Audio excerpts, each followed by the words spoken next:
네, 그러면은 공법 기록형 쟁점별 모의 시험으로 일단은 시작을 하도록 하겠습니다. 한 분이 안 오시긴 했는데 저희가 이제 12시 반까지 강의이기도 하고 오늘은 이제 강의를 어떻게 구성했는지, 모의를 어떻게 구성했는지 좀 설명을 간단히 드려야 되기 때문에 네, 그냥 뭐 기다리지 않고 바로 이제 시작을 하도록 하겠습니다. 일단은 기본적인 컨셉은 최신 판례를 좀 여러분이 연습할 수 있도록 기록이나 사례 형태로 해가지고 할 수 있도록 이제 헌법 같은 경우에는 특히 최판 위주로 넣었고, 다만 이제 행정 같은 경우에는 이제 꼭지별로, 주제별로 나눴는데, 이제 강기약서 보시면 알겠지만은 운전면허, 식품위생법, 영업허가, 건축신고, 의료법, 수가, 토지보상법 보상금, 그리고 이제 교육공무원 해가지고 공무원법상 이제 소청심사, 그리고 이제 지방자치법상 주민소송 형태로 일단 구성을 해놨습니다. 그래서 6회를 하는 동안 이제 행정은 주제별로, 헌법은 이제 가능하면 최판 위주로 이제 여러분이 학습을 할 수 있도록 구성을 했고, 그 다음에 양식 같은 경우에도 행정 같은 경우에 이제 소장, 행정심판 청구서, 그리고 집행정지 신청서 이 정도가 있는데, 그거에 대해서 전반적으로 할 수 있도록 이제 구성을 했습니다. 그리고 이제 헌법 같은 경우에도 헌마소원, 그러니까 68조 1항 헌법심판소원이 있고 68조 2항에 헌바소원 이렇게 있고 위헌법률 심판이 있는데, 그렇게 세 가지를 일단 전반적으로 써보실 수 있도록 구성을 했습니다.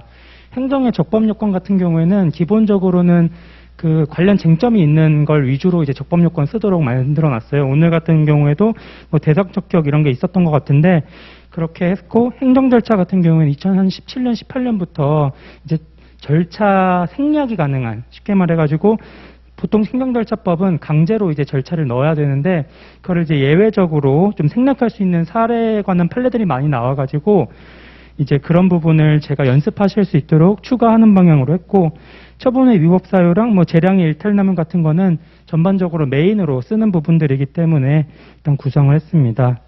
이제 헌마소원, 그러니까 헌법 같은 경우에는 내용으로 보면은 자유권 같은 경우, 특히 이제 표현의 자유나 개인정보 자기결정권은 많이 나왔는데, 제가 보니까 기록형이 이제 신체의 자유, 뭐 죄형 법정주의, 사회권적 기본권, 그리고 이제 영장주의 이런 거는 아직 기록형으로 안 나왔던 것 같아요. 그래서 이번 이제 기록형 집모하면서 그런 게 있는 최판 위주로 해가지고 좀 구성을 해서, 행정 쪽은 이제 기본적으로는 취소소송 형태를 많이 벗어나진 않는데, 뭐 오늘이야 제가 무효등 확인 소송을 좀 내긴 했지만은 일단 쟁점으로 뽑히는 메인 주제들을 할 수 있도록 했고, 헌법은 최판이랑 이제 잘 안 나왔던 쟁점 위주로 좀 구성을 해놨습니다.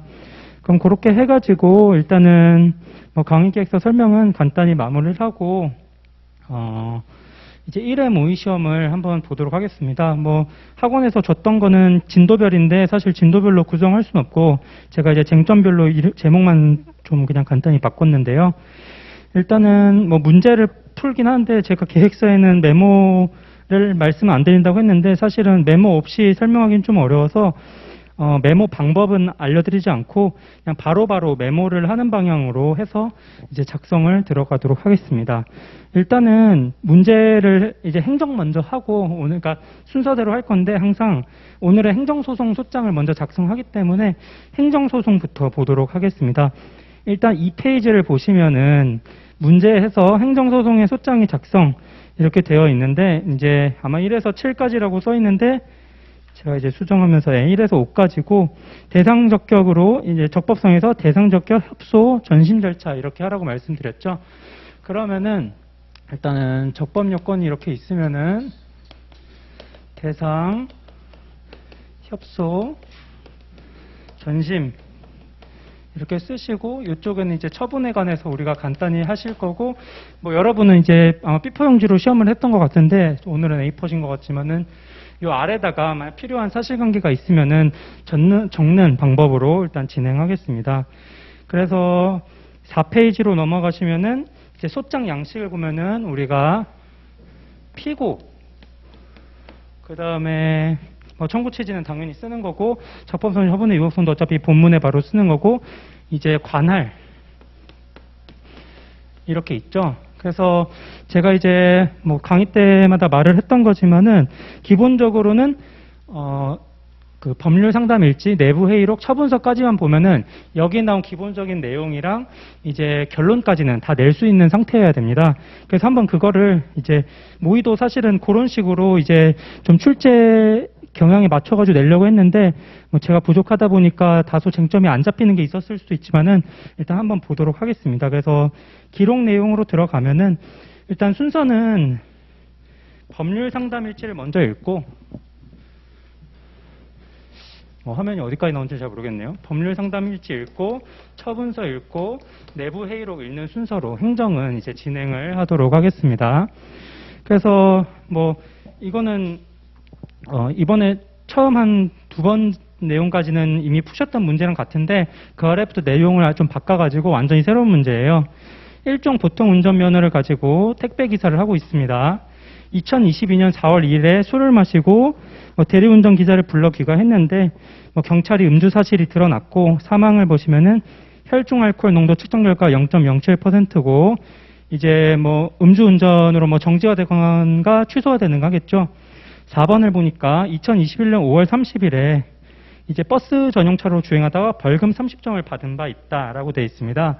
그럼 이제 벌금 30점을 지금 우리가 공부했던 기출에는 벌금에 관한 부분이 없었는데 벌금은 좀 이따가 법률을 보면서 말씀드리겠지만 크게 고민하실 필요는 없습니다. 그냥 예전에 죄를 한번 지어가지고 취소를 할지 정지를 그냥 유지할 수 있을지 그 정도 차이를 주는 거거든요. 하여튼 그래서 5항을 보시면 중요한 거 의뢰인에게 운전면허 정지 6개월 처분을 했다. 그래서 처음에는 정지 6개월을 했습니다. 그랬는데 사실 벌금 30하고 음주운전하면 벌금 100점이어서 총 130점이어가지고 121점을 넘어가지고 취소가 돼야 되거든요. 우리가 이제 그걸 알고 있었으면 좀 쉽게 가는 거고 몰랐더라도 뒤에서 이제 어차피 알 수가 있는데 이후 경찰청장은 경찰서장이 운전면허 정지 처분이 전상착오임을 확인하고 정지 처분과 별도로 취소 처분을 했다라 그래가지고 이 아래 취소가 하나 더 나옵니다. 그러면은 이제 강원경찰청장은 경미한 사안으로 판단해서 전자문서로 위처분을 했다. 동의 없이 이의 신청했는데 받아들여지지 않았다라 해가지고 기본적으로는 도로교통법에서는 이의 신청이랑 행정심판을 같이 할 수 있고 이의 신청 다음에 행정심판도 할 수 있다고 하고 있는데 만약 이의 신청만 하고 바로 소송을 제기할 수 있냐 했을 때 일반적으로는 이제 행정심판을 한 거랑 똑같이 봅니다. 그래서 전심 절차를 할 수 있고 그래서 여기서 일단은 이의 신청을 해서 전심 절차를 거쳤구나. 우리가 이렇게 일단 결론을 낼 수가 있습니다. 그리고 이 5항에 이제 동의 없이 전자문서로 했는데 이제 행정절차법이고 형식적 하자인데요. 우리가 통상적으로는 절차 하자랑 본안 하자를 하는데 유일하게 하나 추가로 나올 만한 게 형식 하자고 이게 무효 사유이기 때문에 무조건 무효 등 확인 청구를 해야 돼가지고 제 생각에 나올 가능성 자체는 있는 것 같습니다. 그리고 행정기본법이 이제 인공지능 처분이라는 제도까지 지금 도입을 해놨기 때문에 물론 우리 때 이제 그게 제도가 성숙하지 않아서 시험에 바로 나오진 않겠지만 어쨌든 전자문서 우리가 세금 고지 같은 거 다 전자문서로 요즘 받거든요. 국민비서, 국비 이런 거 다 사실은 우리가 동의해서 전자문서로 받는 거예요. 근데 전자문서에 동의를 안 했는데 만약 카톡으로 나한테 알려준다? 그럼 그거는 형식의 하자에 해당해서 무효입니다. 그래서 동의 없는 전자문서 그럼 이건 무효 사유구나 해가지고 이걸 알았으면 여기서 이제 무효 확인 청구를 해야겠다. 그리고 이제 처음에 문제 봤을 때 취소 소송의 소장이 아니라 행정소송 소장이니까 무효일 가능성이 높겠다라고 판단할 수가 있을 거고 그다음에 6항으로 넘어가서 의뢰인은 적절한 방법으로 자신의 운전면허가 회복되기를 희망한다 이랬고 이 다음에 내부 회의록이 있지만 아까 말씀대로 처분서로 바로 넘어가도록 하겠습니다. 그래서 처분서로 우리가 한번 넘어가 보면은 일단은 12페이지에 처음 나오는 게 정지결정인데 정지결정 같은 경우에는 처분서엔 기본적으로 언제 처분이 있었는지 그리고 처분의 내용은 이미 정지 6개월로 우리가 적었고요. 이걸 처분한 사람이 누군지 강릉경찰서장이다. 강릉경서장. 이거 6개월이니까 언제부터 언제까지냐? 통상적으로 이제 처분일부터니까, 그러니까 음주운전일부터니까 4월 2일부터 10월 1일까지다. 그래서 10월 1일까지고, 송달일은 따로 안 나와 있고요. 그렇게 해서 일단 넘어가도록 하겠습니다. 그 다음에 우리가 처분이 2개인 걸 있다는 거 아니까 그 다음 페이지로 넘어가서 이제 취소 처분인데, 취소 처분도 사유는 똑같이 4월 1일인데 2일인데 이번에는 강원 경찰청장이죠. 강원 청장님이시고, 취소니까 뭐 기간은 따로 중요하지 않습니다. 뒤에 결격기간이라고 있는데 결격기간은 그냥 취소 처분하면 원래 나오는 거라 써놓은 거고 뭐 큰 의미는 없습니다. 뭐 그 외에 이제 도로교통법 93조다. 네. 일단 요렇게 하고 저희가, 그리고 처분 자체는 7월 2일에 있었네요. 7월 2일에 있었고, 뭐 앞에 정지 처분도 6월 며칠에 있었던 것 같은데 일단 넘어가고, 그 다음에 아까 말한 것처럼 지금 처분을 보는 건데, 이 사건 같은 경우에 이의 신청을 했잖아요. 그래서 이의 재결서가 있으면은 이의 재결서까지 봐야 되는데, 제가 이번에는 뭐 만들다가 또 문제 오류가 생길까 싶어가지고 일단 이의 신청서만 일단 했습니다. 그래서 이의 신청 자체는 이 취소 처분 받자마자 7월 5일 사흘 뒤에 일단 있었다. 요 정도만 하고 넘어가도록 하겠습니다. 그러면은 이제 여기까지 왔는데 일단 여기서 내부 회의록으로 다시 돌아가도록 하겠습니다.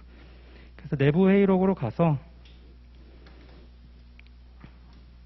이제 내부 회의록부터는 본격적으로 우리가 이제 결론을 다 내고 나머지 서면들은, 나머지 서류들은 그냥 결론에 따른 합리화를 하는, 법리를 보충해 준 형태로 가는구나, 이렇게 보는 건데, 일단은 설명을 해보겠습니다. 오 변호사가 정지랑 취소 사건에 대해서 논의를 할 건데 2개 모두에 대해서 취소 청구해야 되냐 확인해 볼게요. 근데 벌점 고려하면 정지 처분 취소 시에는 불리한 결과가 발생할 여지도 있다. 만약 여러분이 이제 변호사 시험을 보는데 이런 취지로 나와가지고 안 해도 될 것 같은데요 라고 하면은 웬만하면 하지 않는 게 좋습니다. 저도 이제 이번에는 그런 식으로 일단 냈고요. 그 아래 보면 잘 검토해서 초안을 작성해서 주시기 바랍니다. 근데 이렇게 정지 처분했다가 마음대로 취소 처분해도 되나요? 라고 했고, 정지 처분에 대한 철회 후 처분으로 볼 수 있을 것 같다. 철회 사유가 다소 한정되어 있던 것 같다라고 돼 있는데, 여기서 이제 우리가 행정법 배울 때 본안 판단에서 직권철회에 관해서 공공복리 법률에 규정된 사유 뭐 이런 게 있잖아요. 그래가지고 일단 직권철회 논점이구나. 그리고 제한되어 있는데 우리가 지금까지 처분서를 다 봤는데 따로 뭐 제한사유를 지켰다는 느낌은 없죠. 그러니까 여기서 일단 우리가 이거는 왠지 이게 취소 사유나 무효 사유일 것 같다, 이런 식으로 결론을 짓고 가야 됩니다. 내부 회의록에서. 만약 헷갈리면은 그냥 세모로 해놓고 뒤에 서류를 보면서 우리가 좀 더 생각을 해봐야겠다. 그 다음에 이제 집행정지 신청할 거예요. 소송 진행 중에 어차피 정지기간은 더가 될 것 같으니 집행정지 신청 안 할 거고 소장도 늦게 제출할 거다. 네, 긁어부스럼이 될 수도 있을 테니 좋은 생각이다. 여기서 한 3번 정도 강조를 했죠. 정지는 안 할 거다. 정지는 안 할 거다라고 했기 때문에 만약 처분이 2회 나는데 안 하는 게 있으면은 없애놉니다. 그래서 여기서 이제 취소만 우리가 대상적격으로 선정하는 거겠구나. 그리고 이런 생각도 좀 할 수가 있는 거죠. 대상적격을 굳이 낸 이유가 2개 처분 중에 선택을 하라거나 2개의 다른 점을 고르라는 것일 텐데 여기서는 취소만 하라고 이렇게 됐구나. 그래서 그 다음에 이제 이중 처분으로 볼 수도 있겠군요 라고 하니까, 당초 처분의 효력기간이 경과한 후 동일한 사유로 다시 후속 변경 처분을 하는 게 위법한 이중 처분에 대한 취지 판결이 있던 걸로 기억한다. 여러분이 최판을 열심히 공부했다면은 이게 최신 판례입니다. 2020년인지 21년인지는 제가 잘 기억이 안 나는데 이게 최판인데, 이제 행정은 사실은 최판을 내기가 좀 어려워서 이런 식으로 이제 여러분이 좀 써볼 수 있도록 하는 상태로 됐고, 뭐 만약 몰랐어도 어쨌든 이게 이중 처분에 해당해가지고 위법일 수 있겠구나. 뭐 우리가 요 정도로는 생각할 수 있고, 이것도 아마 취소 사유에 해당이 되겠다, 이런 식으로 우리가 생각을 할 수 있는 거고요. 그 다음에 뭐 좋은 생각이다. 취소 처분만 전자문서로 왔는데 위법 사유는 없니? 김 변호사가 형식적인 부분이어서 충분히 문제 소지가 있다. 우리가 지금까지 형식적 하자는 써본 적이 없어서 제가 아예 그냥 형식적 하자라고 이렇게 힌트를 드린 거고, 아마 변시에서도 처음 나온다면 그런 식으로 알려줄 겁니다.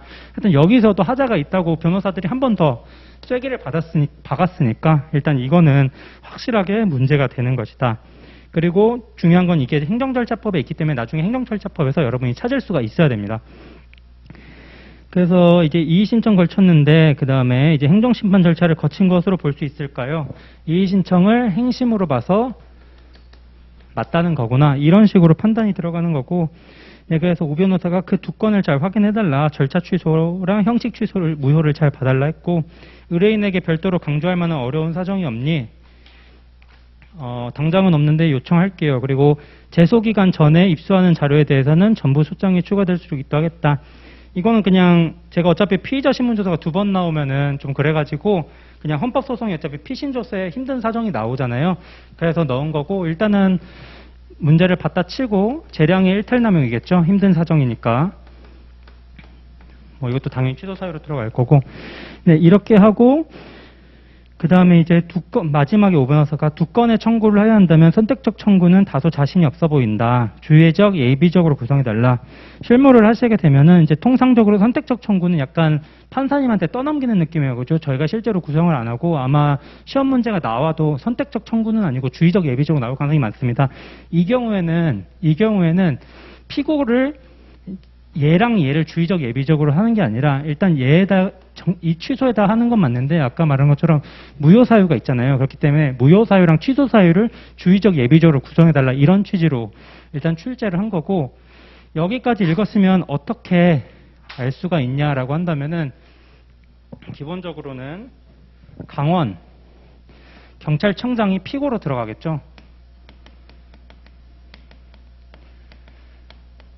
관할은 뭐 여러분이 이제 언제 처분서를 받는지 모르겠지만 이의 신청을 보면은 그 강원경찰청의 주소가 나와 있습니다. 그래서 강원경찰청에서 가장 많이 나오는 게 속초에 주소가 있는 경우에 춘천지방법원 강릉지원이냐, 춘천지방법원 속초지원이냐인데 일단 이 문제에선 강릉지원이에요. 왜냐면은 강원도 경찰청장이 춘천시가 있기 때문에, 강릉시가 있기 때문에 춘천지방법원 강릉지원이다. 그래가지고 아까 말한 것처럼 통상적으로 이제 내부 회로까지 읽으면은 이런 부분이 전부 결론이 나게 되고 형식적 기재사항은 끝나게 됩니다.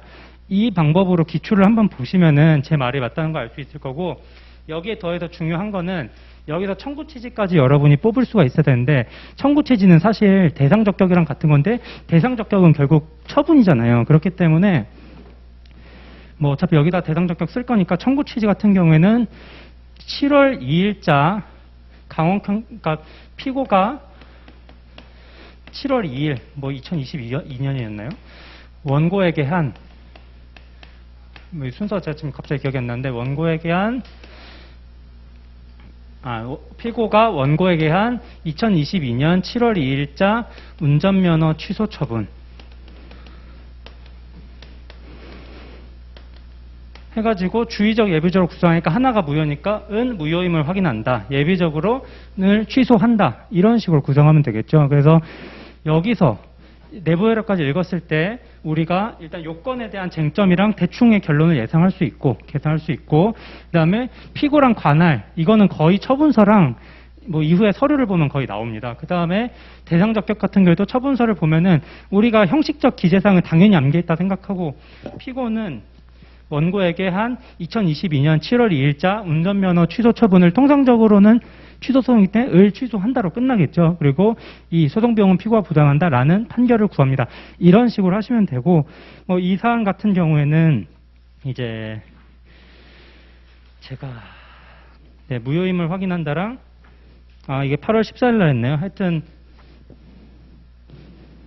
7월 1일, 이거 아마 오답인 것 같습니다. 이것도 오류로 봐야 될 것 같고, 하여튼 처분일자, 이제 운전면허 취소 처분이 무효임을 확인한다.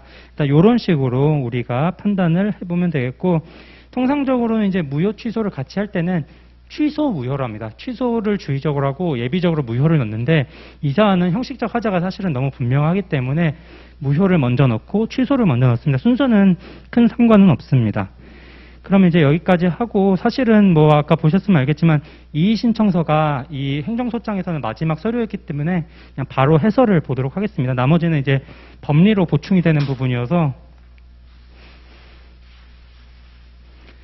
네, 그러면은 일단 대상 적격 같은 경우에는 얘가 들어간다 그랬죠. 취소 처분. 취소 처분이 들어가고, 여기부터는 이제 작성을 하는 방법을 말씀을 드릴 건데, 기본적으로 기록형을 난 못하겠다, 뭘 써야 될지 모르겠다 하시면은, 행정절차법, 행정소송법에 일단 조문을 먼저 쓰세요. 조문을 먼저 쓰시고, 제 작성안도 전부 이제 그런 식으로 일단 구성을 해놨어요. 뭐 엄청 입체적이진 않지만 평면적이라도 쓸 내용은 다 써야 되니까. 보시면은 취소소송은 처분 등을 대상으로 한다. 이건 이제 19조입니다. 그리고 처분 등이라면 어쩌고저쩌고 재결을 말한다 해서 이게 2조 1항 1호예요. 10조부터 20조까지는 뭐가 있는지 적법 요건이거든요. 그걸 대충 위치는 기억을 하고 계셔야 됩니다. 그 다음에 운전면허 취소 처분은 처분에 해당하니까 대상 적격이 인정되고 정지 처분은 청구 안 하겠다 해가지고 이 대상 적격 문제는 처분, 어떤 게 처분이냐 이거를 구체적으로 묻는 게 아니라 정지랑 취소 중에 선택을 하는 배점으로 해가지고 일단 냈던 문제입니다. 그 다음 페이지로 넘어가서 이제 협의의 소의 이익부터인데, 협의의 소의 이익에서는 뭐 취소 소송만 하신 경우에는 사실은 별 쟁점이 없는 거지만은 무효 확인 소송에는 이 즉시 확정의 이익이라는 게 있고, 그 다음에 그 보충성이라는 게 있어가지고, 뭐 여러분이 이제 민사소송을 잘 하실 테니까 민사소송에 보면은 이제 확인의 이익은 사실 이행 청구 가능하면 할 수가 없잖아요. 근데 행정소송은 이행 청구할 수 있어도 확인의 그걸 할 수가 있습니다. 그러니까 민사소송 같은 경우에는 뭐 채무 이행을 해라. 그리고 그러니까 뭐 채무 부존재 그거를 이제 확인의 이익이 있으면은 이행 소송만 해야 되고 확인의 그 소송을 할 수가 없는데, 행정소송은 그냥 둘 다 하면 돼. 둘 중에 하나 하고 싶은 걸 하면 돼요. 그래서 이제 보충성 역시 별도로 요구되지 않는다는 무효동 확인 소송의 그 판시가 있기 때문에 네, 이거를 일단 쟁점으로 낸 거고, 뭐 취소 소송만 봤더라도 어쨌든 12조 부분은 여러분이 써줘야 된다. 그 다음에 행정심판 전치주의 같은 건데, 이제 행정심판 전치주의는 그 각주 6번의 판례를 잠깐 보면은, 각주 6번의 판례를 보면은 유사한 취지로 고법 판결이 있는데, 사실 고법 판결은 이제 확정 판결이라 대법원처럼 쓸 수 있는 판결이긴 한데, 이거는 사실 고법 판례를 우리가 이제 그러니까 시험 때 쓸 수는 없으니까 그 아랫줄에 유명한 사례죠. 우리가 알고 있는 처분청이 제출한 처분의 취소를 구하는 취지의 진정서를 행정심판법 17조 1항의 소정의 행정심판 청구로 봐야 된다라 그래가지고, 진정서도 행심으로 보는 마당에 이의 신청을 행심으로 보지 못할 이유는 없다. 이런 취지로 이해를 하시고, 이게 이번 신문인가 나왔었죠. 그래가지고 요런 판례를 근거로 좀 써주면은 좋을 것 같다. 뭐 저는 다른 방법으로 풀긴 했는데, 어쨌든 이렇게 하고, 그 다음에 이 판례를 쓰기 전에 써줘야 되는 건 아까 말한 것처럼 기본적인 법리들. 그래서 위로 올라가시면은 그 3 행정심판 전치주의 바로 아래에 그 처음 세 줄이 행정소송법이나 행정심판법이 아니라 도로교통법이에요. 도로교통법이랑 조세 그리고 공무원 소청은 필요적 전치주의이기 때문에 여러분이 그 조문의 위치를 알고 있어야 됩니다. 그래서 지금 여기서는 내용을 볼 게 아니라 94조 1항 3항 거기가 행정심판 전치주의라는 것이다. 이거를 여러분이 위치를 알고 있어야 됩니다. 위치를 모르면은 풀 수가 없어요. 그러니까 뭐 여러분이 7회 변시랑 올해 8모인가 10모에도 도로교통법이 2번 나왔었는데, 둘 다 실제 법전을 보고 풀라고 했지 도로교통법 자체를 주지 않았던 걸 기억하시고 있을 겁니다. 특히 올해 나왔기 때문에. 근데 이거는 여러분이 책을 뒤져서 봐야 되는데, 이거 위치를 모른다? 그러면 이거 찾느라 또 시간 날리는 거예요. 그렇기 때문에 이 위치, 여기서는 아까 말했던 조문의 내용이 중요한 게 아니라 행정심판, 행정소송 어차피 다 똑같아요, 내용은. 근데 조문 위치를 알아 뺏겨 쓸 수 있잖아요. 도로교통법에서 교수님들도 보는 것도 내용을 보는 게 아니라 조문을 썼냐 안 썼냐, 니네가 알고 있냐 모르니를 아는 거기 때문에 조문을 보시면 되고, 그 아래 필요적 전치주의를 규정한 게 바로 그 다음 줄에 142조. 행정소송은 재결을 거쳐야 한다. 행정심판 거쳐야 한다. 즉, 그 위에 있는 거는 행정심판을 청구할 수 있는 근거고, 그 아래에 있는 게 필요적 전치주의 근거입니다. 그래서 94조 1항 3항이랑 142조는 세트로 여러분이 좀 기억을 하시면 되고요. 그 아래에 있는 거는 그 각주에 의해서 제가 만들어낸 판례예요. 제가 만들어낸 판례고, 그러니까 판례라기보다는 법리고, 어차피 이제 기록형에서는 우리가 뭐 아주 정치하게 쓰면 좋겠지만, 일단은 우리가 시간이 없는 시험이잖아요. 뭐 행정고시처럼 시간을 많이 주는 시험도 있지만은 그 경우에는 학설을 쓰라고 주는 거고, 우리는 판례를 약간 양치게 하는 시험이기 때문에 기본적으로는 이런 식으로 그냥 빨리빨리 여러분이 머릿속에 법리를 구성할 수 있어야 됩니다. 그래서 우리가 이런 거를 쓸 때 사실은 이제 이번 모의에서 하는 쟁점을 한 게 이제 이런 걸 좀 말씀드리려고 하는 건데, 우리가 일단 문제에서 이의 신청을 주고 행정심판에 대한 내용이 전혀 안 나왔잖아요. 하지만 우리가 이 제소기간을 맞추려면은 이의 신청에 대한 걸 어떻게든 써야 된다는 걸 알 수 있잖아요. 그러면은 일단 위에 있는 조문을 쓰고 이의 신청이랑 행정심판을 같게 봐야 되겠구나. 그럼 우리가 머릿속으로 그 근거를 어떤 식으로 써야 될까라고 해가지고 각주역에 있는 판례를 모르면은 그냥 이런 식으로 우리가 말 만들 수 있잖아요. 행정심판이랑 이의신청을 같이 하고 있다면은 이의신청하고 행정심판 하는 경우도 있지만 행정심판만 하고 바로 행정소송 하는 경우도 있을 거 아니에요. 근데 그 경우에 이의신청했다가 뭐 행정심판이 뭐 나중에 안 한다든가 이래가지고 행정심판을 꼭 거쳐야 된다는 걸 못 지켰을 때 그때의 불이익, 의뢰인이 가질 불이익 이런 거를 우리가 생각을 해보면은 이의신청했다고 행정소송 못하게 하는 건 부당한 것 같으니까 대충 그런 내용을 여기다가 포섭을 하자 이런 식으로 생각을 해가지고 만들어내면 됩니다. 판례는 뭐 쓰면 좋은 거고 안 쓰면 어쩔 수 없는 거니까 하지만 이런 논리적 근거가 있어야 마지막 결론이 나오는 거잖아요. 행정심판 전치주의 요건을 충족했다. 결론 이 요건을 달성하기 위해 첫 번째 문단, 조항 문장이랑 마지막 세 번째 문단, 결론 문장 사이에 놓은 거, 그걸 우리가 써줘야 돼. 이게 점수입니다. 이게 점수. 그 때문에 판례를 알면 쓸 수 있지만 모르면은 뭐 어쩔 수 없이 넘어가는 거고. 그 다음에 이제 처분의 위법성으로 가서 뭐 형식적 하자 같은 경우에도 경미한 사안의 경우에는 이제 동의 없이 전자문서로 할 수 있는데 뭐 구두로도 할 수 있고 이것도 조항만 일단 기억을 하세요. 행정절차법 24조 1항 1호고 2항이니까 행정절차법 24조 1항 1호 2항 이 조문만 기억을 하시고 그리고 이제 대법원은 이 처분의 방식을 위반해가지고 중대명백해서 원칙적으로 무효라고 했는데 우리가 알잖아요. 형식적 하자는 무효사유라는 거. 주체하자랑 형식하자는 무조건 무효사유입니다. 그러니까 대법원에서 이게 절차법상 위반이기 때문에 뭐 어떻게 판단을 했다고 볼 수도 있겠지만은 하자가 중대명백하다는 건 아마도 그냥 법원에서 이제 그 중대명백설에 맞추기 위한 논거일 가능성이 높고 이걸 형식적 하자로 봤다는 게 맞는 취지인 것 같아요. 이 판례도 2011년 판례이기 때문에 옛날에 나온 거예요. 그렇기 때문에 이런 문제가 옛날부터 되어 있었고 이런 형식상 하자가 문제될 수 있는 또 하나의 사유가 뭐냐면은 우리가 이제 11회 변시였나? 거기서 이제 입찰 제한 이런 게 나왔지 않았습니까? 근데 이제 옛날에 있던 사업들은 공무원이 그런 걸 꼭 하는 게 아니라 공무원이 공공기관에 위탁해서 하는데 혹은 이제 사인한테 공무수탁 사인을 위탁해서 하는데 공무수탁 사인은 애초에 사인이잖아요. 그래서 업체들 간데 전화로 해결을 하는 경우가 많았습니다. 그래서 처분 같은 걸 할 때 입찰 참가 제안할 때 야 니네 이거 했으니까 이거 제안할게 라고 해가지고 원래는 처분 문서로 해야 되는데 전화로 하는 경우가 많았어요. 그럼 전화로 하는 경우에 항변은 이런 식으로 됩니다. 그거 관행이다. 우리 관행을 했다. 하지만 대법원이 여기에 대해서 문서로 꼭 해야 되라고 철퇴를 내렸던 게 2011년 판결입니다. 그래서 만약 문제에서 관적으로 전화를 했다. 뭐 이런 사실이 나오면은 그때는 형식상 하자로 무효로 넘어가야 될 가능성이 높습니다. 하여튼 이거는 이제 형식상 하자가 한 번도 안 나와서 한번 이제 맛보기로 넣은 거기 때문에 넘어가도록 하겠습니다.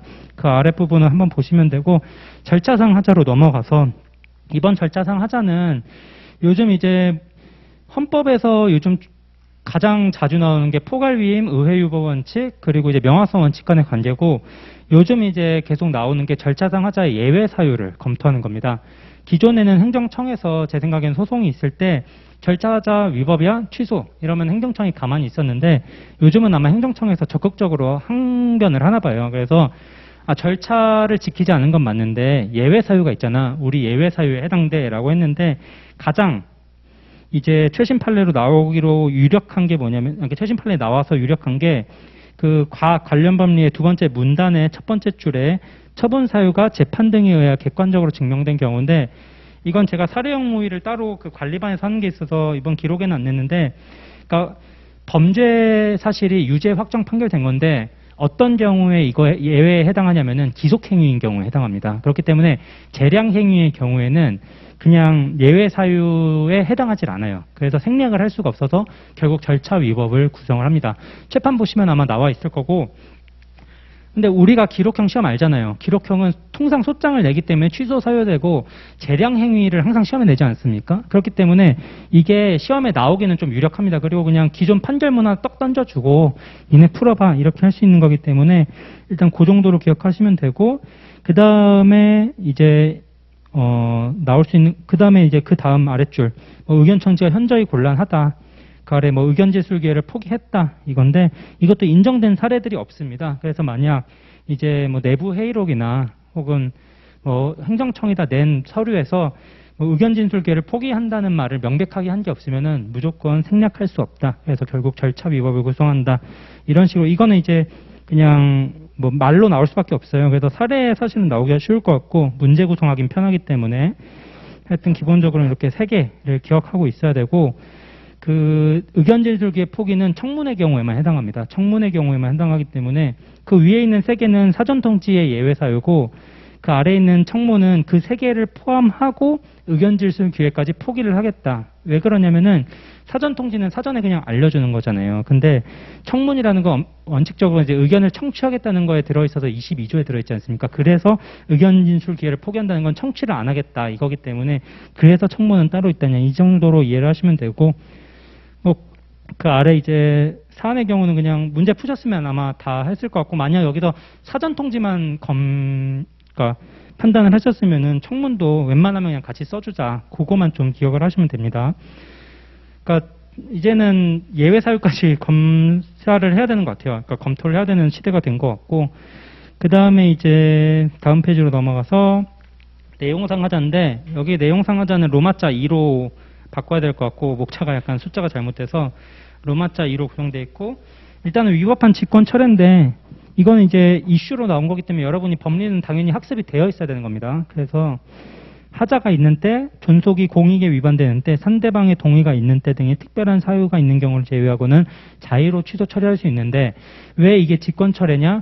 취소를 하면서 기존 거를 철회했다고 보는 거예요. 왜냐면은 이중 처분이 되잖아요. 하나의 사실관계에 대해서 2개를 하는 건 위법하기 때문에, 이 직권 철회 같은 경우는 일단 제가 내부 회의록에서 근거를 드리긴 했지만, 설령 내부 회의록에서 근거를 안 줬더라도 여러분이 직권 철회를 떠올리고 쓸 수가 있어야 되는 겁니다. 왜냐면 하나의 사실에 대해서 2개를 할 수는 없고, 그렇다면은 다음 걸로 해서 예전 거를 철회했다는 게 암묵적으로 표현이 돼 있다. 일단 이렇게 우리가 생각을 하고 가야 되고, 그 다음에 이제 가장 포섭할 때 이제 특히 깊게 생각하시는 분들이 어려울 수 있는 게 첫 번째 줄, 그 위법한 직권철의 첫 번째 줄에 행정처분에 하자가 있는데, 이거 하자 있는 거 아닙니까? 나중에 이제 벌금 파트를 보면 알겠지만은 무조건 취소 사유인데 지금 철회를 한 거잖아요.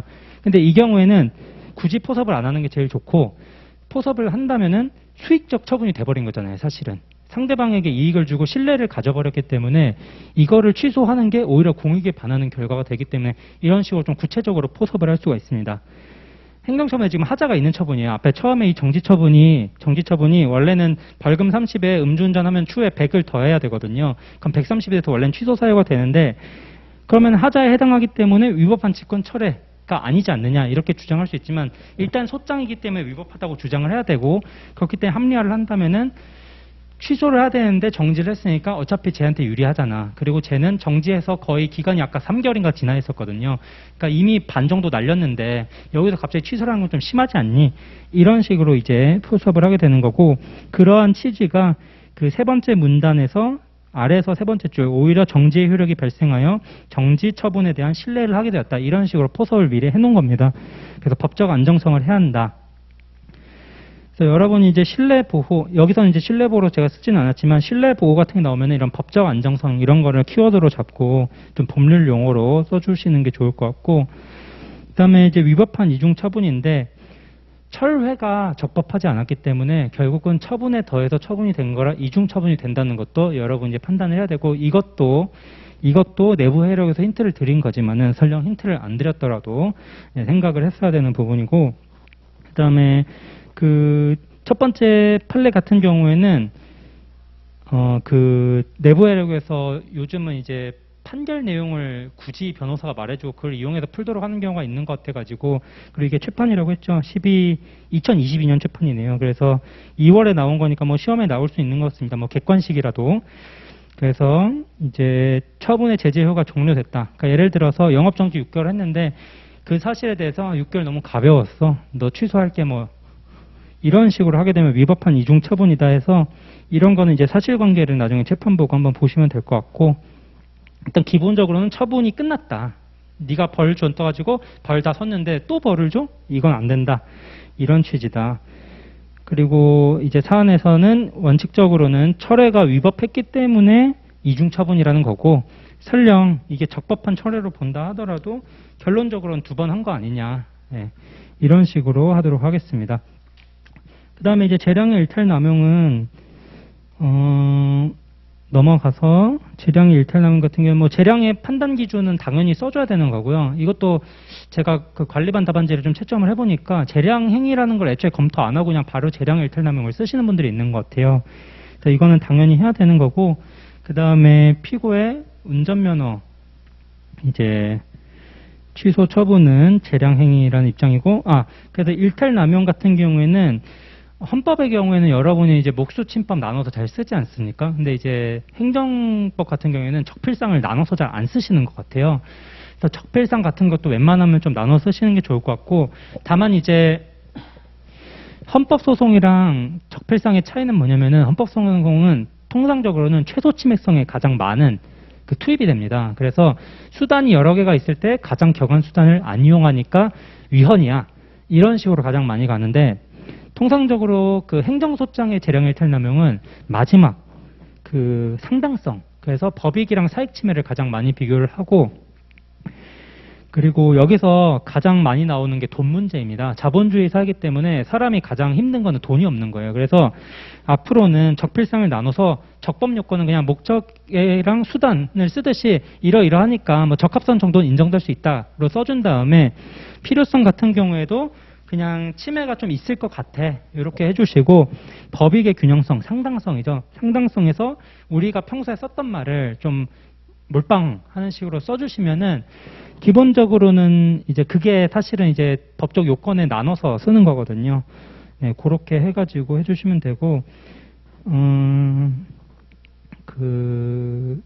뭐 마지막에 춘천시, 강릉전이 안 가보네요. 제가 이의 신청 주소를 한번 봐야 될 것 같은데, 뭐 이의 신청서 주소가 그러면은 춘천시로 돼 있나 보죠?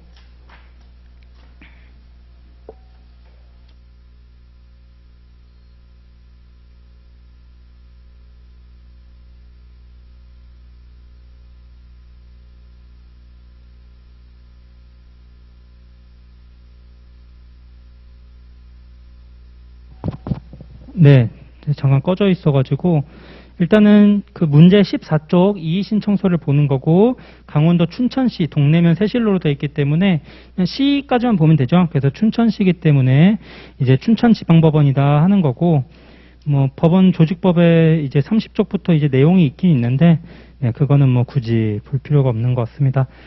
네, 그렇게 해가지고 일단은 저희가 그 행정소송 관련해가지고 일단 봤는데,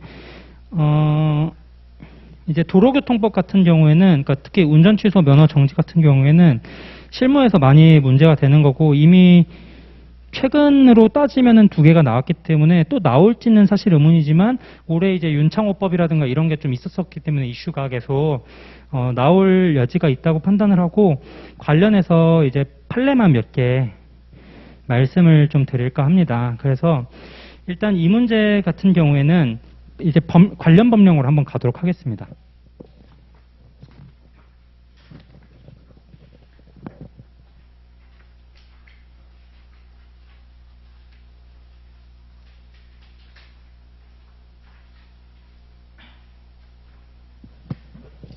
네, 기본적으로 이제 관련 법령을 보면은 이제 시행규칙부터 나와 있는데, 뭐 교통사고 조사보고 이건 잘 모르겠지만 하여튼 중요한 건 이제 별표 28의 취소 정지 처분 기준인데, 지금까지 나왔던 거는 이 첫 페이지에 나온 26쪽입니다. 26쪽.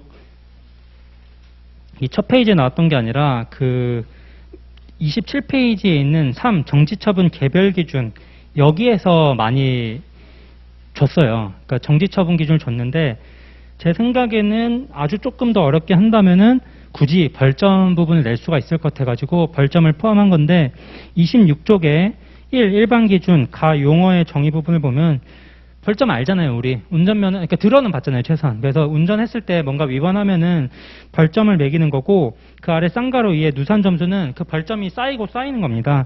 그래서 기본적으로 이제 누산 점수를 가지고 하게 되는데, 우리가 이제 뭐 문과이신 분도 있고 이과이신 분도 있겠지만은 이게 문자만 있는 법을 공부하다가 계산 문제 이렇게 나오면은 뇌가 좀 멈추는 경우가 많은데 저도 그랬고, 일단 뒤로 넘어가도록 하겠습니다. 만약 문제에 나온다면은 다항, 벌점 등 초과로 인한 운전면허의 취소 정지가 나올 수가 있는 거고,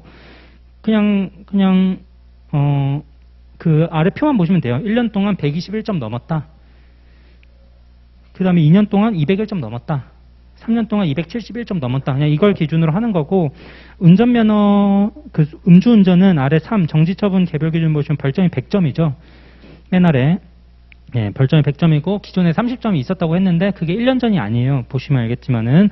그래서 벌점이 130점이기 때문에, 취소 기준으로 생각을 해가지고 1년간 그냥 121점 이상인가 아닌가 요 정도만 판단을 하면 된다. 요 정도만 말씀을 드리려고 제가 이제 했고, 이거 같은 경우에는 시행규칙에 있는 거잖아요. 시행규칙은 불형이죠. 불형 같은 경우에도 취소할 수 있니? 대법원은 뭐 이제 시행령 한도로 이제 된다고 했지만은 어쨌든 여기서도 벌점 배선돼가지고 처분이 나가는 건 똑같기 때문에 네, 취소 사유에 해당한다. 일단 이렇게 포석을 했고, 그 다음에 우리가 했던 이 판례는 정지를 한 다음에 이걸 취소하고 취소를 한 거잖아요. 굳이 이제 도식적으로 본다면은. 근데 이거 말고 반대로 취소를 한 다음에 정지를 한 사안도 이제 있습니다. 그 경우에는 취소를 한 게 더 경미한 건으로 바뀐 거잖아요.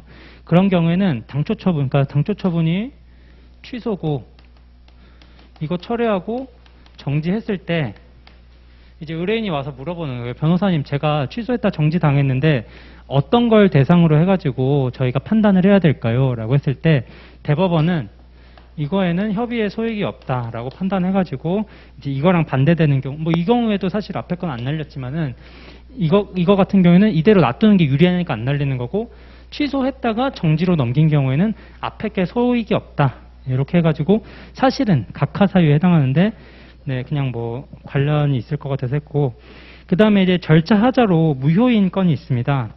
그래서 원래 오늘 본 거에서 아시겠지만은 원래는 서장 명의로 처분을 해야 돼요. 서장 명의로 처분을 해야 되는데 단속 경찰관 명의로 했다. 예를 들어서 법률 상담 일지에 뭐 경위 김배석이 했는데 처분서에도 경위 김배석이라고 써 있잖아요. 그럼 그건 무효입니다. 그래서 단속 경찰관 명의로 만약 처분을 한 경우에 무효 사유에 해당하기 때문에 무효 확인의 청구 취지를 써야 되는 거고, 그 다음에 이제 차가 도로로 일부만 진입했다. 그 경우에도 운전으로 볼 수 있냐 했을 때 운전에 해당한다.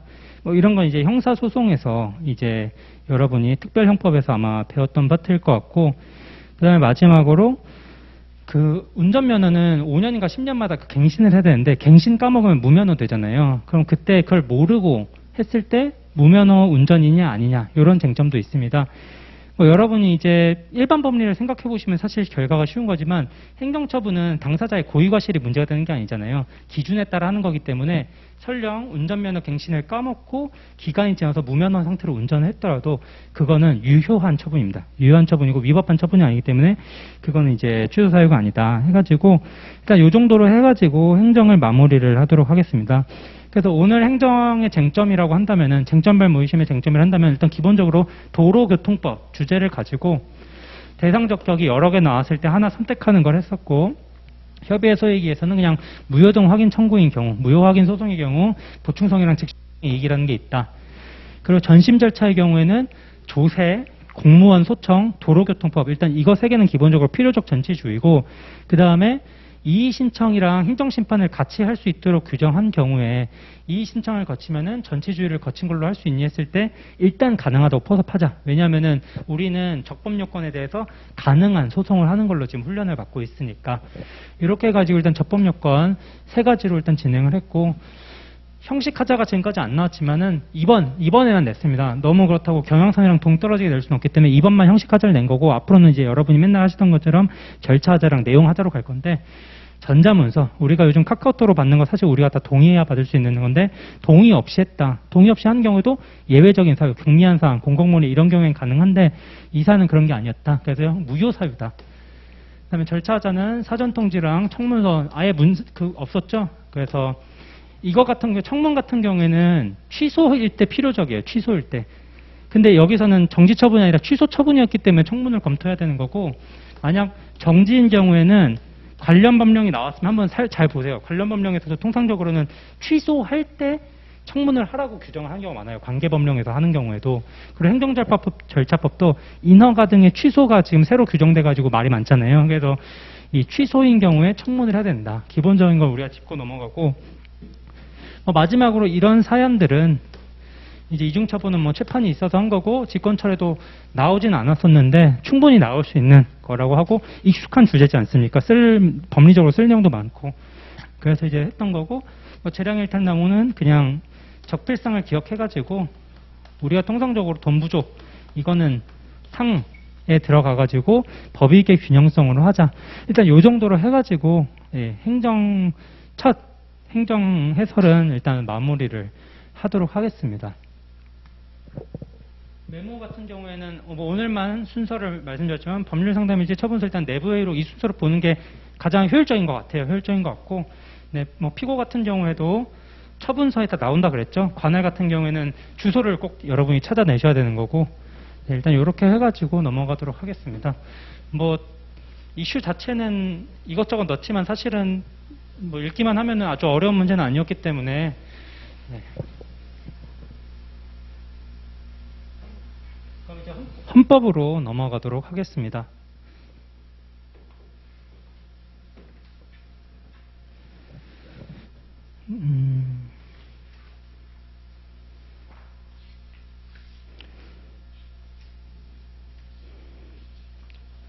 네, 헌법은 15쪽, 문제 15쪽으로 가겠습니다.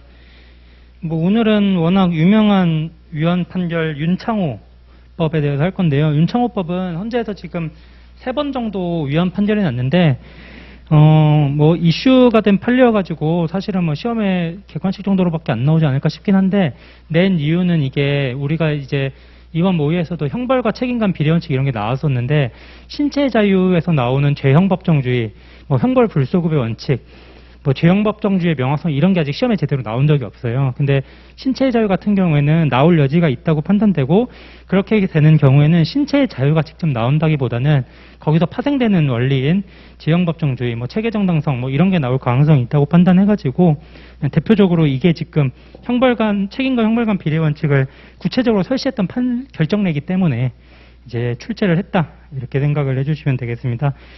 헌법은 변시도 그렇지만은 되게 간단합니다. 2007년 11월 9일 날 기소되었으나 무죄 판결을 받았다. 2022년 4월 2일에 아까 봤던 거죠. 음주운전 해가지고 공소사실로 기소됐는데, 왜 가중처벌 받아야 되냐, 내가 14년 전에 했던 게 뭐가 문제가 되니, 이래가지고 유명한 판례라고 안 보지 마시지는 마시고, 그래도 이제 유명한 판례라도 그 아래 이제 그러니까 과거 결정례들이 많이 포함이 되어 있기 때문에 한 번쯤은 아마 보셨을 거라 믿지만은, 예, 그리고 이제 헌법 같은 경우에는 기본적으로는 처분서라는 게 없잖아요. 그래서 헌법에서는 순서가 통상 이런 식으로 됩니다. 법률 상담일지 읽고 내부 회의록 읽은 다음에 헌법은 제일 어려운 게 청구 취지 뽑는 거예요. 청구 취지나 신청 취지 뽑는 건데, 이거는 결국은 법률 참조 조문을 볼 수밖에 없습니다. 그래서 만약 이제 내가 청구 취지에 자신이 있으시면은 바로 법률로 가는 거고, 만약 내가 청구 취지에 자신이 없다 이러면 일단 법률 상담일지랑 내부 회의랑 그 다음 문서들 보면서 천천히 쟁점이랑 결론 대충 예상하고 다 쓴 다음에 마지막에 청구 취지를 뽑는 식으로 가면 됩니다. 민사랑 똑같아요. 민사도 요즘 저는 이제 7회랑 8회 2번 봤었는데, 8회 때도 한 8개, 9개 나왔던 것 같아요. 지금 12개 이렇게 나온다면서요, 청구 취지가. 그러니까 민사 같은 것도 우리가 청구 원인 일단 써놓고 그거 결론 봐서 취지 맞추는 경우가 많잖아요. 아마 대부분 그렇게 알고 있을 거라 생각되는데, 이것도 사실은 청구 취지 쓰고 청구 원인으로 넘어가야 되거든요. 예.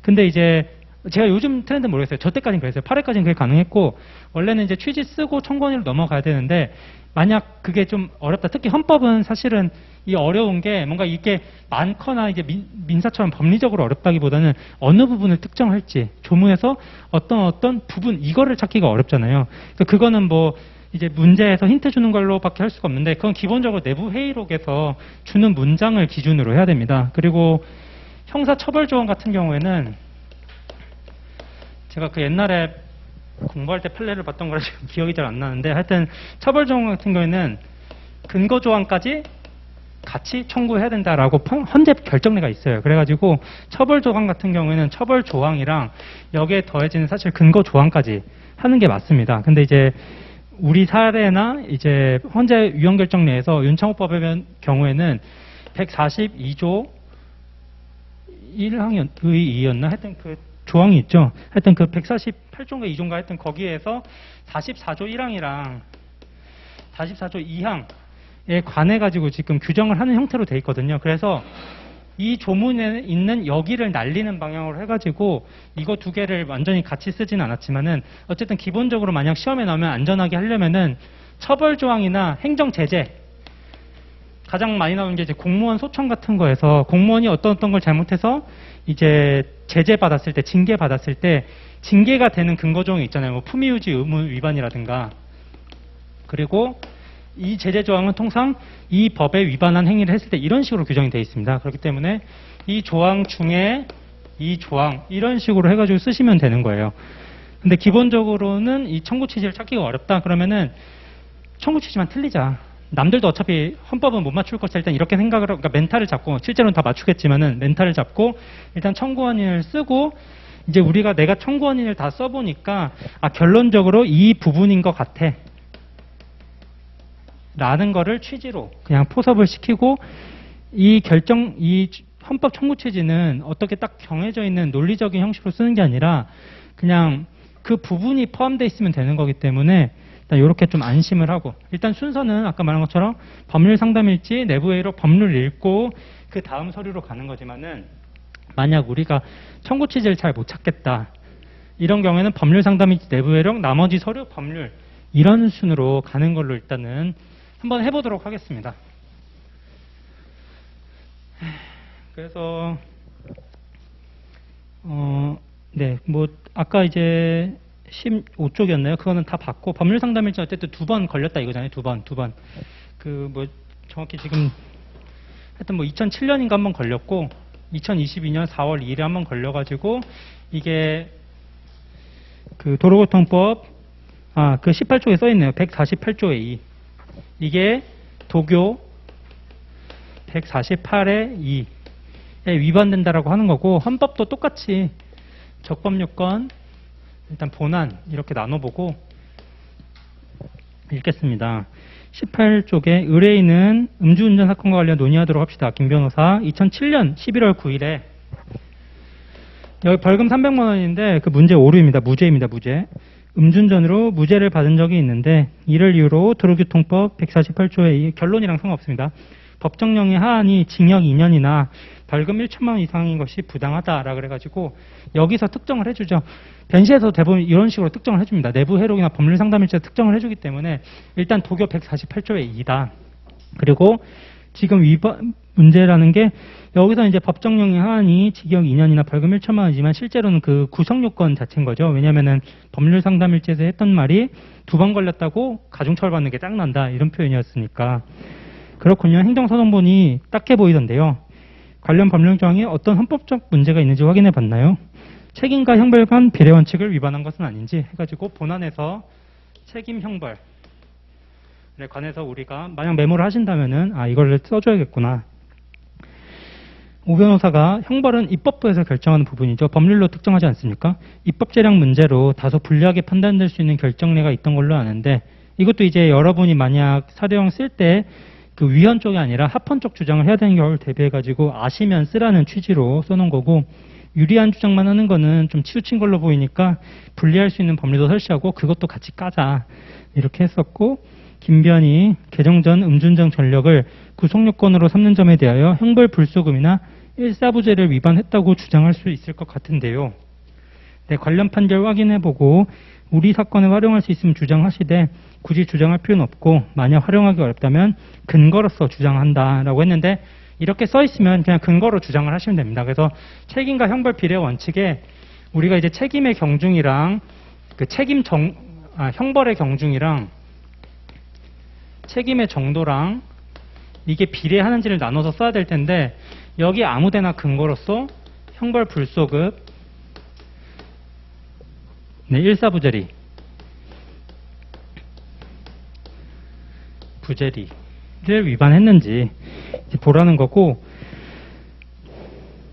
그 다음에 오 변호사가 그런데 음주운전에 의하여 무죄 판결을 받은 경우에도 한 번 더 단속되면 2회 위반으로 보는 건가요?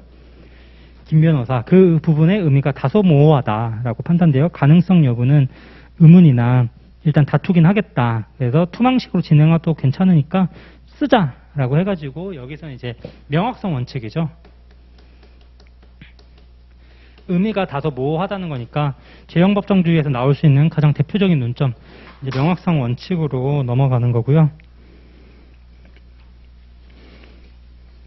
그 뒤에 피의자 신문조서는 사실 헌법재판 논점은 없습니다. 헌법재판 논점 없고, 이거는 아까 말한 것처럼 그 행정소장이랑 여기에 두 번 중복해서 넣기가 좀 그래가지고 그냥 뒤에다 넣는 것 뿐이고, 23쪽으로 가서 그 아래 맨 거의 아래에서 두 번째 답 보시면은 뭐 처와 자녀 2명 있고 류마티스 앓고 있고 치료받아야 되고 아들 자사고 입시하고, 이거는 이제 아까 재량의 일탈명에서 쓰도록 이제 했던 거여가지고 그 정도로만 기억을 하시면 되고요. 그 다음에 관련 법령도 사실은 이제 148조에 2만 보면 되기 때문에 우리가 뭐 따로 할 건 없고, 이거 제소기간을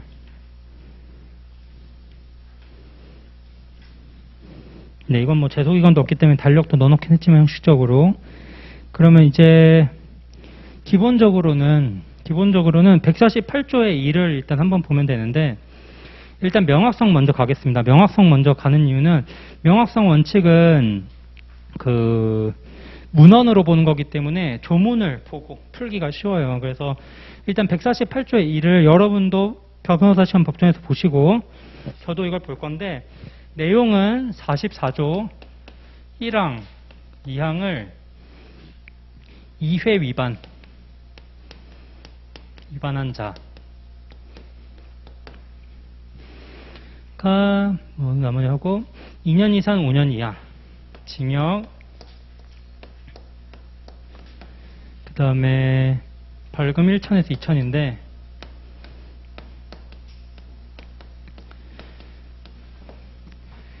네, 이거를 기준으로 저희가 한번 보면은 일단 명확성 원칙에서 얘기하는 거, 명확성 원칙에서 얘기하는 거는 아까 이제 내부 회록을 보면은 내부 회록에서 뭐 무죄를 받은 경우도 포함을 하는 거니라고 해가지고 44조 1항 2항을 2회 위반, 이거의 의미를 묻는 거죠. 그래서 44조 1항이나 2항을 2회 위반했다는 게 단지 단속에 걸린 건지 아니면은 뭐 무죄인 건지 아니면은 뭐 기소가 돼가지고 뭐 벌금이라든가 징역까지 받은 건지, 이런 게 명확하지 않다는 취지로 포섭을 하셨으면 되는 거고, 이제 단속만 걸린 경우라는 거는 무죄랑은 다르고 뭐 이러니까 사실 다양한 유형이 있는 거잖아요. 그래가지고 이제 음주운전 같은 경우에는 처벌받는 거는 일정한 혈중 알코올 농도가 어느 정도 넘어야 되기 때문에 뭐 법조계 사람들은 알지 않습니까? 음주운전 했으나 벌금받지 않았다. 이게 가능한 거거든요. 도로교통법을 했으면 아시겠지만은. 그렇기 때문에 이제 단속만 받은 건지 아니면 기소까지 갔는데 무죄가 나온 건지 아니면 기소돼서 뭐 벌금 받은 건지, 이런 다양한 행위형이 있기 때문에 의미의 명확성이 이제부터는 이제 그 추상적이고 광범위하단데, 이게 이제 명확성 원칙을 사안 포섭할 때 가장 많이 쓰는 표현들인데, 추상적 광범위인데, 그리고 이제 이거 같은 경우에는 구성요건이죠. 구성요건에 대한 거기 때문에 구성요건이 같이 키워드로 들어가야 됩니다. 그래서 앞으로 명확성 원칙을 포섭할 때는 그냥 생각나는 대로 뭐 의미가 불명확한 뭐 이런 식으로 쓰는 게 아니라 의미가 추상적이고 광범위하다. 그런데 여기서 형사의 경우에는 구성요건이 그렇다.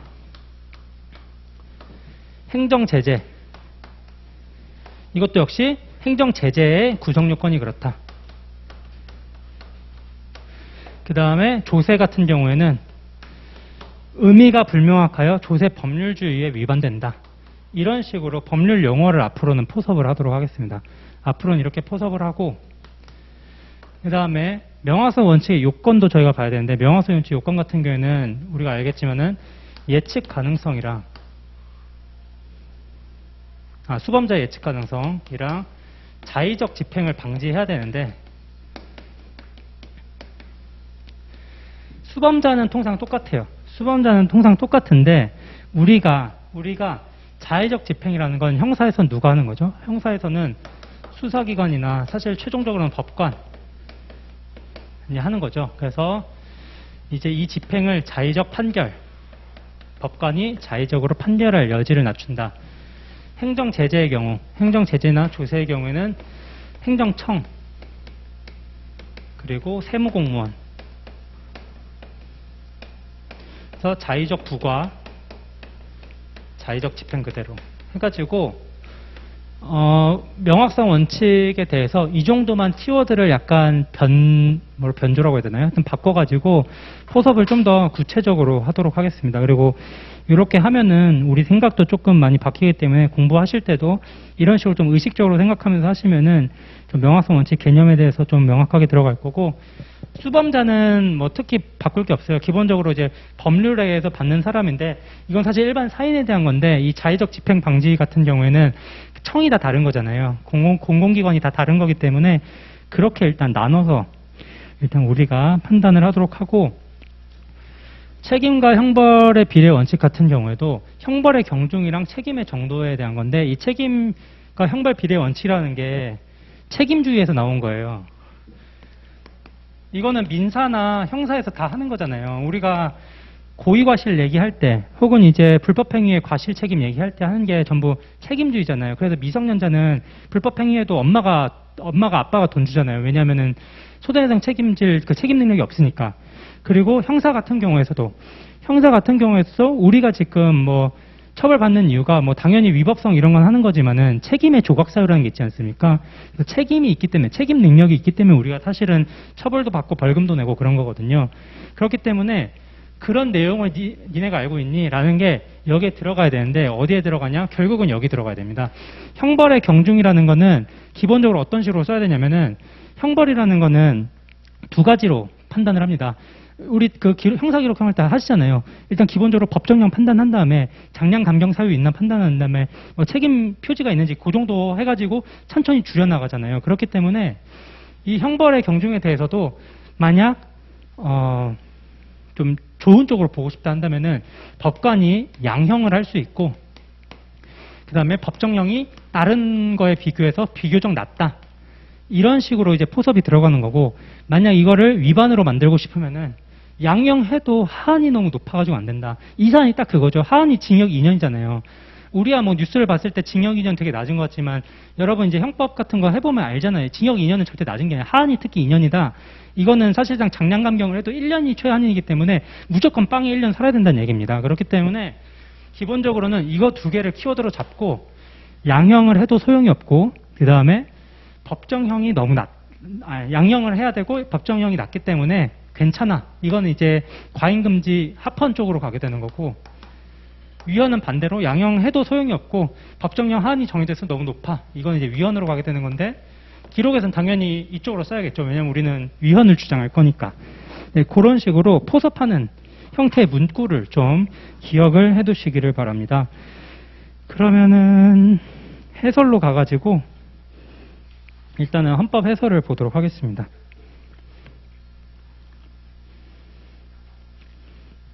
일단은 신청 취지를 보시면은 여기서는 도로교통법 제148조의 1항 중 44조 1항 또는 제2항을 1회 위반한 사람으로서 다시 같은 조 제1항을 위반한 사람에 관한 부분 이렇게 했는데, 이거는 이제 헌재 결정례 주문이 돼서 이렇게 한 거고, 사실은 그냥 44조 제1항 또는 제2항을 2회 위반한 자 부분 뭐 이런 식으로 해도 일단 정답 채점하는 게 맞긴 한 것 같아요. 그래서 일단은 근데 이거는 이제 헌재 결정례니까 만약 시험에 나오면 이대로 써야 된다는 걸 좀 기억을 해두는 게 좋을 것 같고, 하지만 이제 구속요건 특성상 그냥 2회라고 해도 사실 큰 상관은 없는 것 같다. 그 다음에 이제 로마자 2번의 적법요건의 구비 부분인데, 이건 이제 개적다를 여러분이 그냥 한번 쓰실 수 있도록 하는 거고, 통상적으로 요즘 나오는 게 그거죠. 그 두 번째 문단의 첫 번째 줄, 청주지방법원 2022 고단 000 사건으로 계속 중이다 해가지고 사건 번호를 써주는 게 요즘은 약간 트렌드입니다. 그래가지고 이것도 이제 보면은 저야 이제 그냥 문장으로 썼지만은 실제 판결을 주는 경우가 있으니까 혹은 이제 공소장 이런 걸 내가지고 찾도록 하는 경우가 있으니까 그것만 기억을 하시면 되고, 그 최근에 질문을 받았던 게 그 각주 21번이에요. 각주 21번. 이게 뭐냐면은 그 주문이 달라지는 경우, 이유가 달라지는 경우, 의미가 달라지는 경우 이 세 가지가 있잖아요. 근데 결과가 다르다는 거에. 근데 이 중간 거를 빼고 설치하는 결정례가 되게 많습니다, 요즘. 이게 한 2009년 정도부터 트렌드가 이렇게 바뀌었는데, 그래가지고 이거를 써야 되냐 말아야 되냐 이런 얘기들이 있었는데, 뭐 시험적으로는 보드로 쓰는 게 맞는 것 같아요. 근데 이제 혹시 이제 이런 부분에 대해서 의문이 있는 사람들을 위해 가지고 각주로 달아놨으니까 한번 읽어보시면 되겠습니다. 그 나머지 부분은 잘 쓰실 거라고 믿고, 그 다음에 이제 위헌이라고 해석되는 이유인데, 일단 명확성의 원칙인데, 여기 보시면은 죄형 법정주의에서 명확성의 원칙인데, 통상적으로는 일단 기본 형태는 명확성의 원칙만 들어가는 거고, 죄형 법정주의, 그러니까 형사처벌이 문제되는 경우에는 죄형 법정주의, 그리고 조세가 문제되는 경우는 조세 법률주의의 명확성 원칙, 이런 식으로 해가지고 추가적으로 해서 좀 더 배점을 노리자. 그 다음에 요건 2개, 수감자의 예측 가능성, 법원의 자의적 법 집행, 이라고 해가지고 여기서 법원이라고 해가지고 주체만 좀 바꿔주자. 행정청, 법원, 세무공무원 이렇게 3개를 일단 놓고 그렇게 해서 좀 바꿔주는 식으로 하고, 뭐 그 위에 그 다음 거는 뭐 쓰셔도 되고 안 쓰셔도 됩니다. 그 법관의 보충적 해석이라는 것도 들어가는데, 뭐 이것도 이제 행정청이 하게 되면 행정청의 보충적 해석이겠죠. 그래가지고 그러니까 통상적인 법상정을 가진 사람이 알 정도면 된다. 심사 기준 같은 경우에도 이게 헌재 결정례가 되게 길잖아요. 헌재 결정례에서 이제 키워드를 뗄 때는 그냥 여러분이 좀 그러니까 뭐 사실은 풀 문장이 있으면 좀 설명하기 편한데, 이거 같은 경우에도 기본적으로 법률에서 해석한다고 할 때는 이 3가지를 기억하고 있으면 됩니다. 법률에서 기본적으로 개개 조항, 체계, 그리고 실제 구체적 사실관계. 그래서 만약 여러분이 이제 판시를 써야 되는데 잘 기억이 안 나. 근데 뭔가 종합적으로 고려해서 판단하는 것 같아. 이러면은 법률의 조항 체계, 구체적 사실을 종합적으로 고려한다. 일단 이런 식으로 쓰시면은 웬만하면 틀리지 않고 넘어가니까 이거를 좀 기억하시고, 당연히 기본적으로 포함되는 거는 문헌 해석이기 때문에 하는 거기 때문에 법률의 문헌을 해석하여 뭐 조항 체계 이런 걸 본다 이렇게 써도 되고, 뭐 문헌이 기억이 안 나면 조항 체계 구체적 사실을 종합하여 판단한다 해가지고 이렇게 쓰시면 됩니다. 그래서 이 문장에서 중요한 거는 첫 번째 문장이랑 세 번째 문장이에요. 그래서 예측 가능성, 자의적 법 집행, 이거는 꼭 포섭을 해줘야 되고, 마지막으로 합리적 해석 기준도 꼭 써줘야 된다. 그래서 결론. 왜냐하면 명확성 원칙을 헌법소원에서는 무조건 심사 기준을 반했는지 안 했는지를 기준으로 판단하니까 심사 기준의 결론을 써줘야 됩니다. 결론. 네, 그래서 넘어가고, 뭐 그 다음에는 여러분이 쓰시면 돼요. 여러분이 생각했던 이제 단속 무죄 이건데, 이제 이거에 대한 힌트로 법률 상담일지랑 이런 데서 준 게 무죄를 받았다. 피의자 신문조에서 보면 중간에 무죄를 받았다 이런 내용이 있습니다. 그래서 무죄 받은 경우에도 해당하니, 네, 이런 식으로 이제 쓰면 되고, 이거 같은 경우에는 뒤에 있는 책임과 형벌관 비례 원칙에 대한 근거로도 들어갈 수가 있습니다. 왜냐하면은 과거에 처벌 안 받았는데 이번에 한 번 더 위반했다고 갑자기 가중 처벌한다고, 이거 좀 이상하잖아요. 그래서 그런 식으로 이제 들어갈 수 있는데, 일단 나눠서 하는 거니까 우리가 네, 이렇게 해가지고 넘어가도록 하고, 포섭을 하실 때는 아까 심사 기준에 예측 가능성이랑 자의적 법 집행을 써놨으니까 여기서도 그 마지막 줄 아래서 2번째 줄 보시면 심판 대상 조항은 예측 가능성 떨어뜨리고 법원의 이해나 판단에 따라 자의적으로 법 집행을 할 우려가 있으니까 위반된다. 이런 식으로 해가지고 법률에 썼던 문장을 뭐 입체적으로 포섭하면 좋지만, 만약 그게 자신이 없으면 한 번 더 뺏겨 쓰는 형태로 해가지고 꼭 한 번 더 써주시기 바랍니다. 기록형은 2시간 동안 100점 쓰는 거잖아요. 사례형보다 적단 말이에요. 사실은 이제 문제를 해석하는 시간 때문에 1시간을 더 주긴 하는 건데, 문제 해석 사실 1시간 동안 하면 안 됩니다. 사실은 40분 이내로 2개 다 합쳐가지고 40분 이내로 끝내고 40분 동안 쓰는 거라고 생각을 해야 되기 때문에 사례형보다 약간 문구에 좀 신경을 쓰시는 게 좋습니다.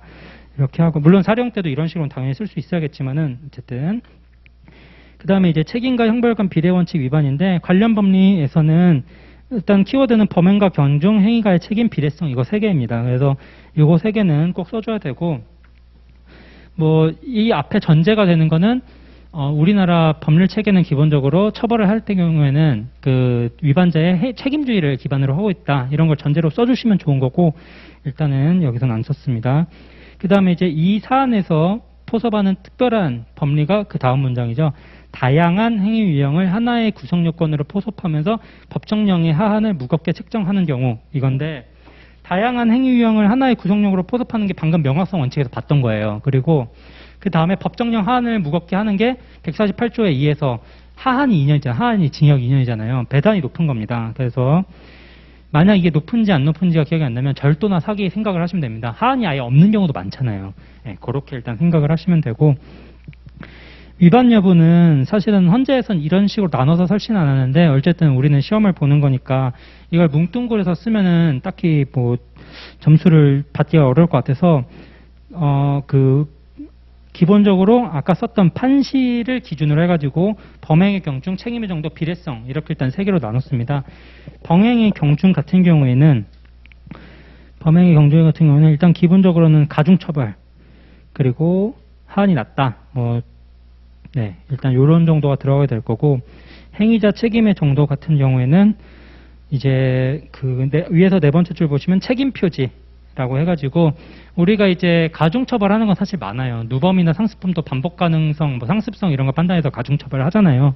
그래서 그런 예시들은 우리가 이제 알면 써주는 거고 그러니까 헌법은 약간 종합 예술 같은 거 아닙니까? 민법이나 딱 형법으로 끝나는 게 아니기 때문에 거기서 여러분이 아는 거를 기본적으로 쓸 수 있어야 되는데 책임이라는 거는 아까 말한 것처럼 민사랑 형사에서 다 나오는 개념이고 사실상 동일한 개념이잖아요. 불법행위에서 나오고 민법에서 또 형사는 원래 불법행위를 처벌하는 거니까 그런 거를 여러분이 그러니까 이제부터는 기억을 하고 있어야 돼요. 이제부터는 기억을 해가지고 책임이라는 게 공통적으로 쓰이는 거면 헌법에서 어떻게든 쓸 수 있겠구나 이런 식으로 넘어가도록 하겠습니다. 그리고 뒷페이지 가시면은 그 위에서 두 번째 줄 심판 대상 조항은 구성 요건으로 소급 적용하는 거라 형법분소급 원칙, 범죄 전력인 경우에는 일사부절에 위반될 여지가 있는데 이거는 인정될 수 있는 주장은 아닙니다. 각주 27에 달아놨지만은 애초에 뭐 누범 등 이미 그렇게 가중처벌하는 게 너무 많기 때문에 그리고 대법원에서도 그 최판 중에 하나 이게 있어요. 그 아마 형사 판례일 것 같은데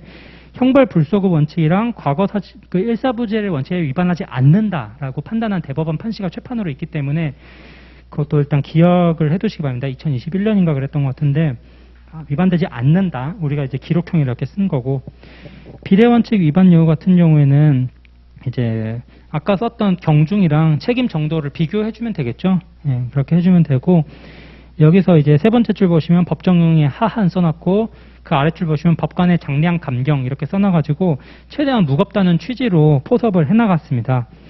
다 여러분이 형사에서 알고 있는 쟁점이죠. 그렇기 때문에 그러니까 쓸 때 그러니까 헌법은 뭐 이렇게 여러분이 했던 공부를 기준으로 해가지고 그냥 포섭을 하면 되는 건데 그게 이제 너무 좀 포괄적이긴 하지만은 이런 식으로 쟁점 하나하나 볼 때마다 정리를 해두면 막상 쓸 말은 몇 개 없어요. 아까 명확성에서도 구성요건, 제재 구성요건, 그리고 조세법률 다 아는 거잖아요. 이런 식으로 포섭을 할 수가 있는 거고 여기서도 양형이랑 법정형 비교하니까 낮다. 이것도 다 아는 거기 때문에 이런 식으로 한번 기억을 해두면 이거를 돌려 쓰는 거지 뭔가 완전히 새롭고 창조적인 내용을 포섭하는 경우는 거의 없습니다.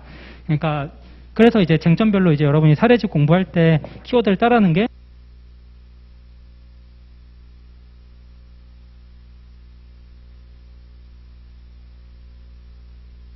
이제 여러분이 최판은 아니고 반대되는 판례를 좀 알았으면 좋겠다는 게 각주 28 판례.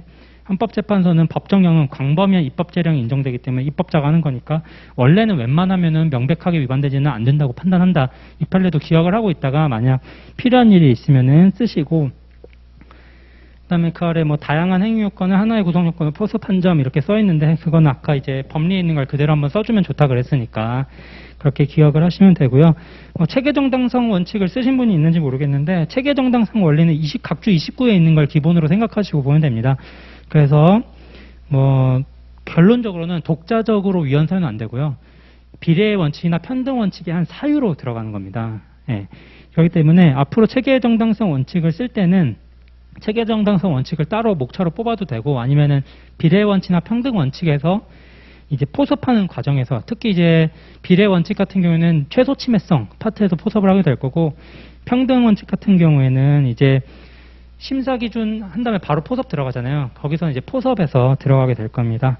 네, 이렇게 해가지고 이번에는 죄형 책임과 뭐 그렇게 했는데, 뭐 내일 것도 한번 잘 풀어보시고요. 만약 뭐 궁금한 부분이 있으면은 편하게 질문하시고, 뭐 온라인으로 보시는 분들은 뭐 메일을 보내시든가 학원에 전화해서 제 연락처를 물어보시기 바랍니다. 네, 고생하셨습니다. 감사합니다.